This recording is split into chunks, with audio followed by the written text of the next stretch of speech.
Kebenaran itu tidak harus selalu menunggu verifikasi pengadilan. Nanti kalau ada orang yang mengatakan nggak ada kali yang diuruk, berarti inderanya bermasalah atau setidaknya otaknya bermasalah. Duruknya juga malam. Ini mah datang ditimbun. Duruk, nangis saya. Saya ini petani.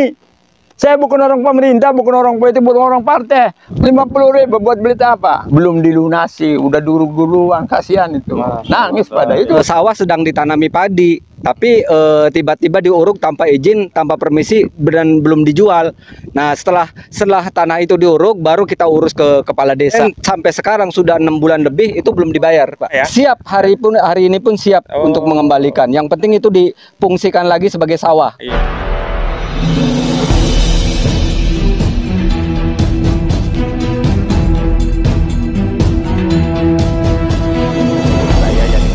Driver online Depok.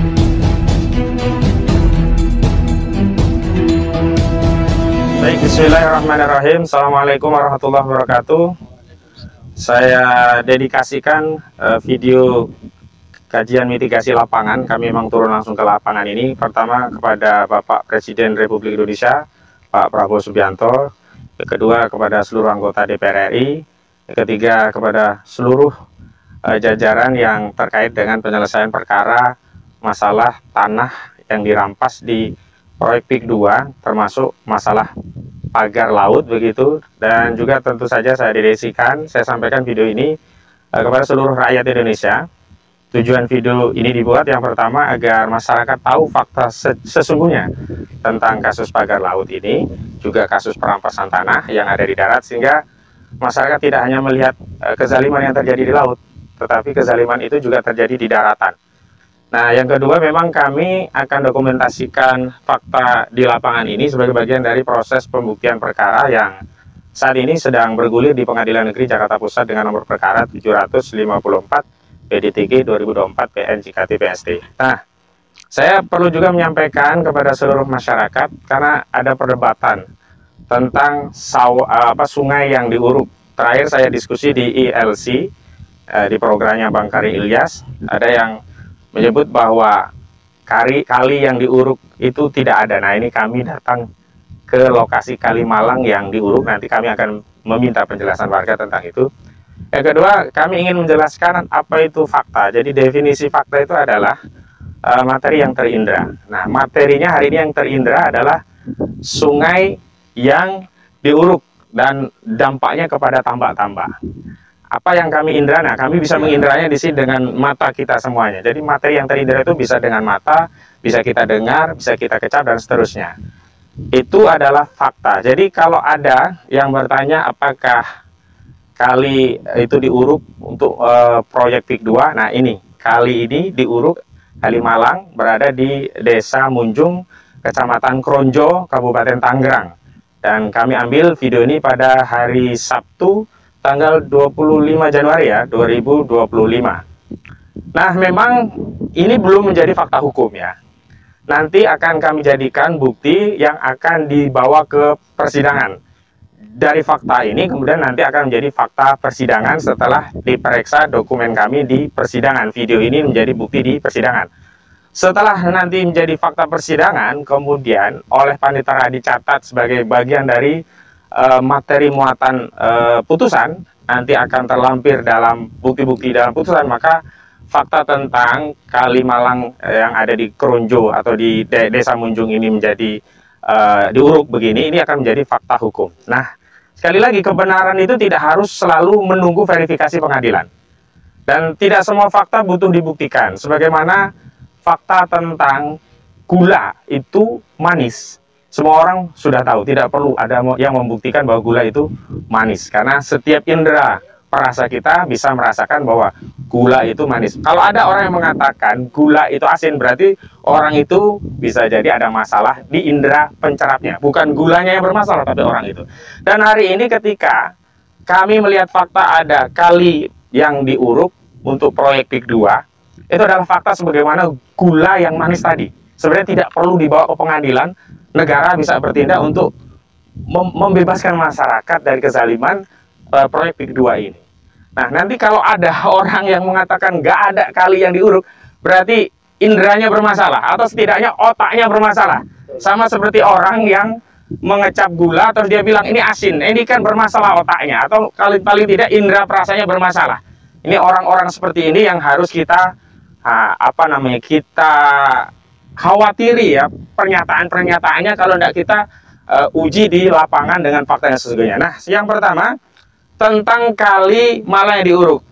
Nanti tolong dijelaskan yang pertama kepada Bapak siapa Pak? Ini pertama kali dulu durungnya juga malam, siang saya jaga, nggak boleh kali ini dulu karena kali ini punya pemerintah, keperluannya semua orang butuh kali, termasuk tambak itu keluar masuknya air itu dari kali, kalau nggak ada keluar masuk matikannya. Satu, kedua kali itu pembuangan air dari desa-desa itu kalau musim hujan bisa jadi lautan. Nah, dia itu nggak percaya, durung terus-terusan. Malam saya jaga, saya tidur, durung lagi sampai lah sekilo lebih dari Keronjo, wilayah Keronjo dengan wilayah Muncung. Ya, namanya ini Kali Malang, jurusan Muara Selasih, Sabandar. Terus orang kampung ngamuk karena tambaknya pada banjir. Terdampak ya? Iya, terdampak. Ya, ada sungai kecil ini, ada 3, Keronjo, Muncung 2, yang dulu gitu. Sekarang dibongkar tuh, kelihatan tuh ya. Bongkar kemarin baru ini. Kali sungai Kali Malangnya itu selebar apa sebelumnya, sebelum ada aliran kecil? Sungai Kali Malang itu bukan sungai buatan. Saya dengar di TV apa di mana, sungai buatan. Kalau itu Kali Malang Bekasi itu. Itu Bekasi yang buat. Di sini nih, pemerintah ini belum pernah membangun atau bikin Kali Malang dari zaman Belanda. Saya aja nggak tahu bikinnya. Lebarnya 20 meter. Ya, 2 meter. Seharusnya menurut saya pemerintah kewajiban setiap 10 tahun sungai yang dangkal-dangkal itu kewajiban dikeruk. Bukan malah ditimbun. Ya, ini mah datang ditimbun. Durung nangis saya. Saya ini petani. Saya bukan orang pemerintah, bukan orang politik, bukan orang partai. Petani, kerjanya tani, ngurus anak, ngajar ngaji doang. Nggak ada urusannya. Saya belum pernah jadi pangkat. Nggak ada urusannya. Tapi kalau kalinya durung, anak-anak saya, cucu saya, semua orang butuh makan. Terus pertanian sawah, kenapa datang dulu? Bukan tanah mati itu. Tanah produktif itu bertonton, lumbung padi daerah Keronjo Muncung. Padahal itu seharusnya dibangun pertanian supaya bisa 2 kali, 3 kali. Kan Kali Muncung Keronjo ini pertaniannya kalau nggak ada hujan nggak panen. Karena kayak anak tiri Tangerang itu. Coba tanya bupatinya tuh, kapan mau dibangun Keronjo Muncung supaya bisa ya irigasinya. Saya tahun 81 minta dibikin irigasi dari Mawuk. Waktu itu Padana, Bupati Pak Subirin. Sampai sekarang nggak dikasih. Tuh saya pengen dibangun saya mah. Nggak pengen apa-apa. Coba tolong Pak Presiden, sungai saya bangun lagi lah biar bagus. Saya ini bisa nanam ikan lagi, nanam padi, itu aja pengen saya, nggak ada urusan dengan apalah. Kalau tambak punya Bapak yang terdampak ini, di mana lokasinya ini ya? Ya itu, 6 hektar lebih. Di shoot ya kamera ini ya tambaknya. Tuh. Iya, ikannya pada mati gitu. Berapa ribu meter ini? 62.000 lebih. Sekarang Tuh. bagaimana? Dulu penghasilannya berapa ton nih? Sekali ngangkat? Sekali ngangkat 3,5 ton. Kalau lagi ya ikannya apa itu? Ikan bandeng. Sekilo berapa? Ya kalau 20.000 berapa? 70 juta. 70 juta. Nah, kalau setahun 2 kali, kadang 3 kali. 3 kalau kali punya 70. 70 berapa? 210 juta. Ya. Mau diganti 50.000, saya nggak mau. Oh, Bapak termasuk yang ditawar tanahnya? Wih, bukan ditawar lagi. Itu malah ditakut-takuti. Ditakut-takuti. Harganya berapa? 50.000. Tapi Bapak nggak mau ya? Nggak mau. Masih bertahan sampai bertahan sekarang? sampai sekarang. Cuman sekarang dampaknya gimana untuk melihara ikan? Jadi dia mati nggak bisa, karena ini airnya kan sungainya di Surguma nggak bisa, salinitas airnya bagaimana? Oh, sanititas alirnya nggak bisa ganti-ganti gitu ya? Ikan itu butuh air Ganti bersih terus. Iya. Apalagi udang. Kalau nanam udang ini, saya tadi bisa 2,5 ton. Seharusnya dibangun udang Panami itu. Ini potensi, seharusnya dijadikan megapolitan bandeng dan udang. Oh, bikinkan itu ya menurut, bikin koperasi di sini, bikin pabrik opannya, bina petani kita. kan ada IPB. Iya, produk lanjutannya Ya, lah yang insinyur benar itu turunkan di Keronjo. Saya senang. Iya, iya. Bukan malah diuruk Bukan habis. tanah yang diturunkan di Keronjo. Wah, itu salah itu. Kalau harapan Bapak bagaimana terhadap kali-kali ini? Harusnya direstorasi ya, dikembalikan lagi seperti biasa. Nah, semua itu dibagusi sampai Muara Selasi. Tapi ini udah terlalu banyak Pak yang 3 kilo ada itu panjangnya. panjang Sampai 3 kilo. jauh sana itu. 20 km lebar berapa lebarnya? 20 meter. 20 lebih kayaknya. Lebarnya kira-kira dan panjangnya sudah 3 kilo 3 kilo lebih 3 kayaknya. km. Jadi sekali Yang lagi kepada seluruh masyarakat, jangan hanya menganggap bahwa masalah kita hanya masalah pagar laut. Ya, yang dizalimi hanya di laut. Ternyata di darat akses publik terhadap sungai juga dizalimi, di mana sungai sebagai sumber penghidupan untuk irigasi, untuk perikanan, untuk tambak, ini sekarang diuruk. Baik Pak, ada lagi selain apa yang disampaikan tadi ceritanya terkait ini. Kalau yang lainnya, Bapak tahu, yang lainnya akhirnya dijual? Katanya itu, kata yang apa yang datang itu apa semacam preman-preman lah. Karena dia nggak ada identitasnya. Saya dari apa orang lapangan aja. Semua Keronjo Munying udah diserahkan di DP nih, tinggal Pak Haji doang. Jadi kalau Pak Haji nggak jual, nanti ini dikurung, Pak Haji ditanya mau masuknya kemana, ditaruh dia sebodoh amat, dia tetap punya saya nggak takut lah. Ya, punya saya tetap, nanti saya ganggu walaupun sudah ada gedungnya. Baik, Pak Haji berarti belum sampai menjadi korban karena masih bertahan nggak mau dijual. Belum saya Bang. Karena memang pengen terus pengen berbudidaya terus. ikan ya. Ya, pengen budidaya, pengen Apalagi makan, kalau saya. cuman 50.000 per meter, Waduh. jauh sekali begitu ya. Tanah di Keronjo ada yang 3 juta per meter itu. Masya Allah. 50.000 buat beli apa? Kedua, tentang sawah yang duruk-duruk, tolong periksa itu dokumennya. Karena banyak katanya saudara-saudara ya belum dilunasi, udah duruk-duruan, kasihan itu. Nangis pada itu. Ini ada ponak-ponak saya, teteh saya termasuk. Ada. Terus saya tambah, ada yang udah duruk, ada yang banyaknya nangis lah. Tolong aja periksa dokumennya lah. Periksa satu, dipanggil itu warganya yang punya ini. Bagaimana caranya? Jangan mendengarkan ada dari awal cocokan orang. Langsung periksa aja warganya. Saya siap nanti saya antar warganya yang punya bersangkutan. Jadi biar clear Pak, puyang ngedengerin apa tuh di HP itu. Nah ini saya juga sebenarnya sebelum hari ini itu udah kesini bersama Ketua Riset LBH AP PP Muhammadiyah. Dan sebenarnya gampang kalau untuk membuktikan adanya pengurugan atau tidak. Sekarang kan zamannya canggih gitu kan, media sosial, era digital. Masa iya yang mengatakan tidak ada pengurugan itu bohong besar gitu, membuat hoax di media.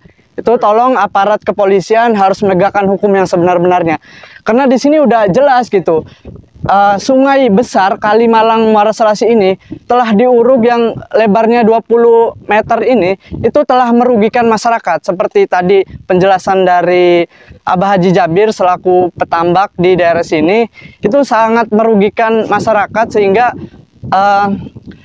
tambaknya itu kurang produktif gara-gara ada pengurugan sungai ini. Maka dari itu saya sendiri sebagai mahasiswa gitu yang bukan abal-abal Kais Sandi itu menuntut untuk alihfungsikan kembali sungai ini, alihfungsikan agar masyarakat petani tambak di sini hidupnya sejahtera.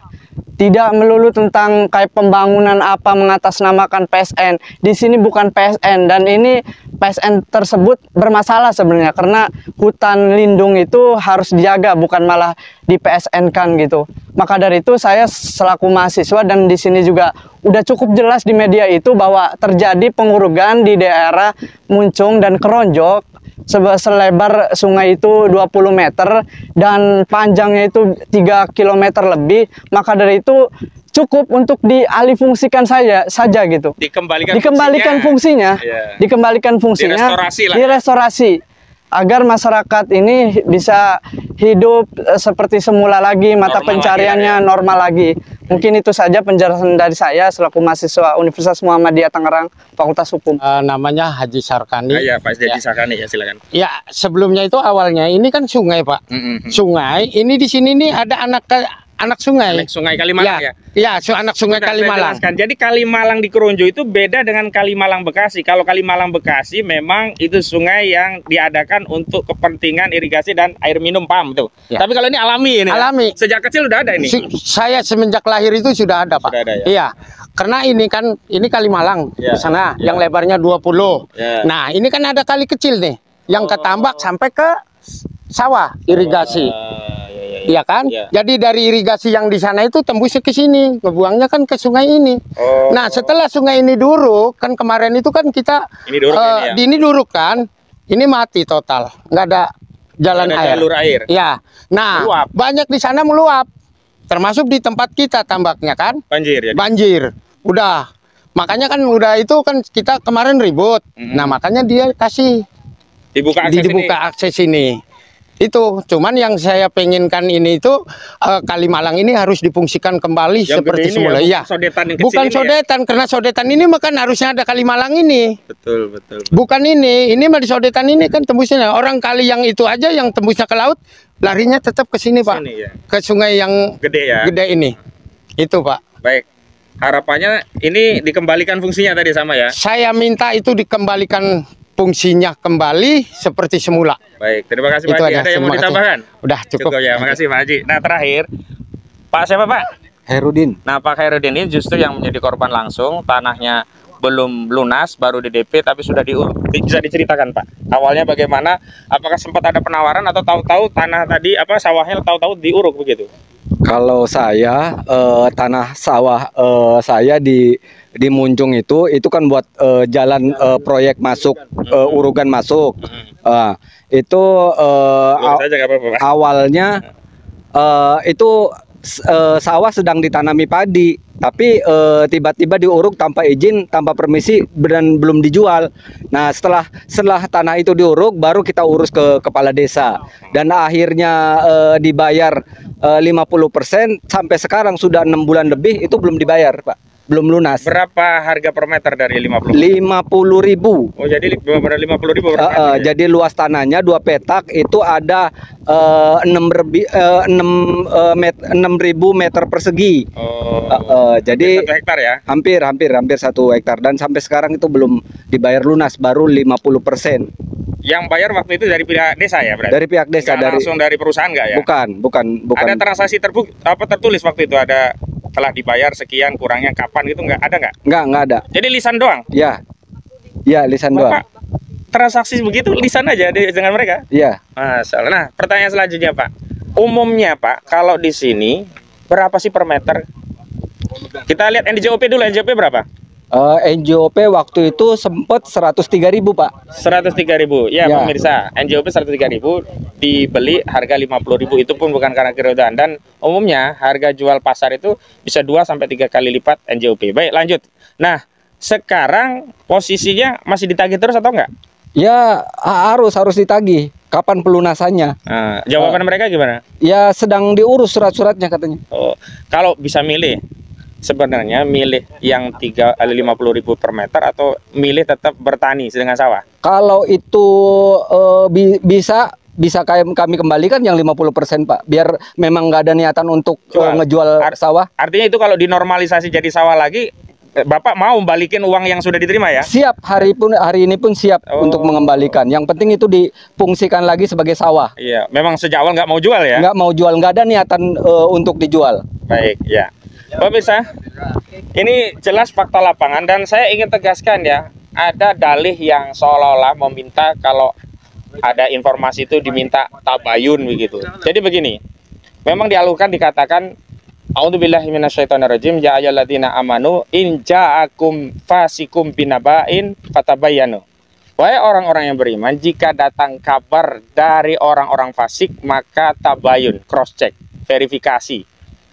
Nah, itu kalau kabarnya dari orang yang fasik. Nah, orang yang fasik itu diantaranya memang orang yang punya kepentingan, orang yang tidak tahu fakta, itu termasuk kategori yang harus kita tabayun. Sementara informasi dari bapak-bapak ini bukan orang fasik, mereka pelaku, mereka yang menjadi korban. Jadi informasi yang seperti ini kami tidak perlu cross check ke Agung Sedayu. Hei Agung Sedayu, apakah benar ada sawah yang diuruk? Nggak perlu kami ke Agung Sedayu. Nggak perlu kami ke PIK 2 karena faktanya sudah ada. Jadi nggak benar kalau kita ada informasi suruh tabayun. Jangan-jangan suruh tabayun mau disuap oleh mereka begitu datang. Udah diam aja, nanti ini ada duit. Nggak begitu konsep tabayun dalam Islam. In ja'akum fasikun binaba'in fatabayanu. Justru hari ini seluruh masyarakat harus cross check kalau ada informasi dari kelompok PIK 2 siapapun. Kenapa? Karena banyak kabar-kabar fasik dari mereka yang terbukti bohong. Misalnya Abu Janda yang katanya nelayan, ya, yang katanya pasang pagar untuk kepentingan nelayan, ternyata bohong. Misalnya si Sandi yang katanya mahasiswa, ternyata DO. Nah, orang-orang seperti itu yang harus kita perhatikan, cross check. Lah kalau ini orang-orang yang jujur, memang menjadi petani, memang menjadi petambak, memang yang jadi korban, nggak perlu kami, kalau kami tabayun ya kepada beliau, apa benar Pak menjadi korban, apa benar sawahnya diuruk, atau apa benar ini ada kali diuruk. Jadi kami nggak perlu tabayun kepada Agung Sedayu, nggak perlu kami tabayun kepada Aguan.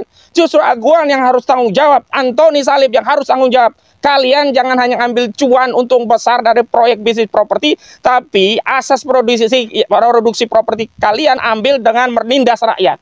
Ini tanah-tanah ini milik rakyat. Kalau tidak ridho, maka kalian harus mengembalikan tanah itu. Enak saja kalian ya, beli 50.000 dijual menjadi 30 juta per meter. Dan ini Pak Prabowo faktanya seperti ini Pak Prabowo, rakyatmu Pak Prabowo. Ini bukan rakyat saya. Ini bukan rakyatnya Anies Baswedan, bukan rakyatnya Ganjar Pranowo. Hari ini seluruh rakyat Indonesia menjadi rakyatmu Pak Prabowo Subianto. Hadirlah melindungi rakyatmu, bukan hanya yang di laut, tapi yang di darat. Hadirlah untuk mengembalikan keadilan agar tegak di republik yang kita cintai ini. Dan saya ingatkan kepada seluruh masyarakat, termasuk khususnya kepada aparat penegak hukum, ini saksi-saksi bagian dari upaya kami untuk bahan cross check di pengadilan. Jadi tidak boleh ada yang dipersoalkan secara hukum, karena ini adalah bagian dari kegiatan pro justisia dalam rangka membuktikan perkara nomor 754 PDTK garing PNJKTPST. Jadi Bapak-bapak, ya apa yang Bapak-bapak sampaikan tadi benar-benar fakta, nggak usah khawatir, nggak usah takut. Nggak akan bisa dipidana. Karena apa? Yang bisa dipidana itu adalah hanya penjahat. Nggak mungkin orang yang membela haknya kok dipidana. Keliru itu.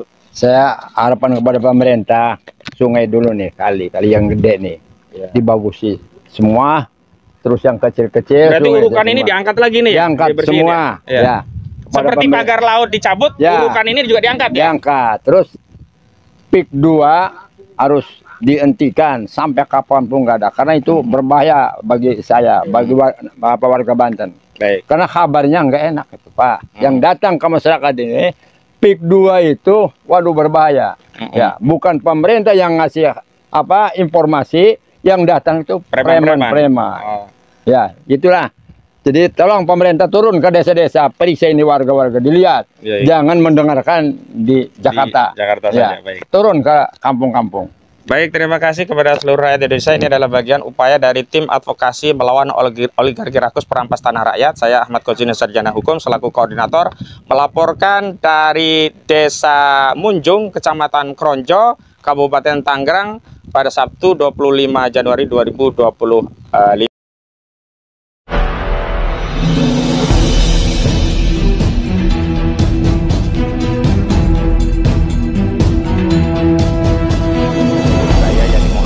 Driver Online Depok.